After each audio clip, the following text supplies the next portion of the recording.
وقل رب أدخلني مدخل صدق وأخرجني مخرج صدق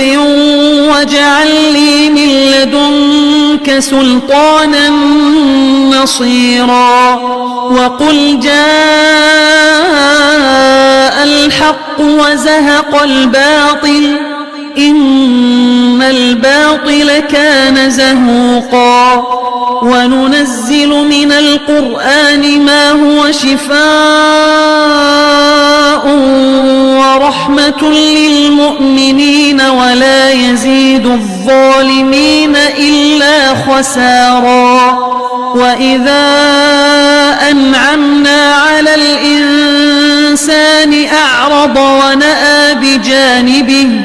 وإذا مسه الشر كان يئوسا قل كل يعمل على شاكلته فربكم أعلم بمن هو أهدى سبيلا ويسألونك عن الروح قل الروح من أمر ربي وما أوتيتم من العلم إلا قليلا ولئن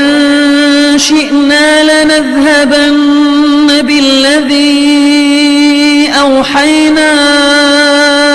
إليك ثم لا تجد لك به علينا وكيلا إلا رحمة من ربك إن فضله كان عليك كبيرا قل لئن اجتمعت الإنس والجن على أن يأتوا بمثل هذا القرآن لا يأتون بمثله ولو كان بعضهم لبعض ظهيرا ولقد صرفنا للناس في هذا القرآن من كل مثل فأبى أكثر الناس إلا كفورا وقالوا لن نؤمن لك حتى تفجر لنا من الأرض ينبوعا أو تكون لك جنة من نخيل وعنب فتفجر الأنهار خلالها تفجيرا أو تسقط السماء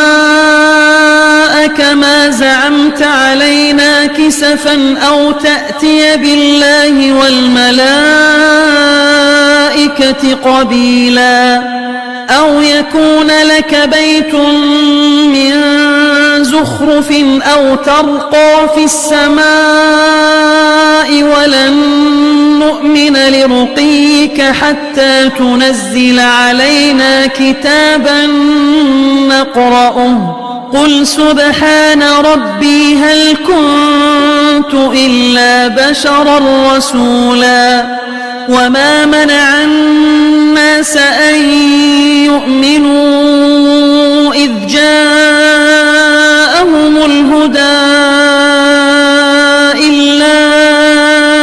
أن قالوا أبعث الله بشرا رسولا قل لو كان في الأرض ملائكة يمشون مطمئنين لنزلنا عليهم من السماء ملكا رسولا قل كفى بالله شهيدا بيني وبينكم إنه كان بعباده خبيرا بصيرا.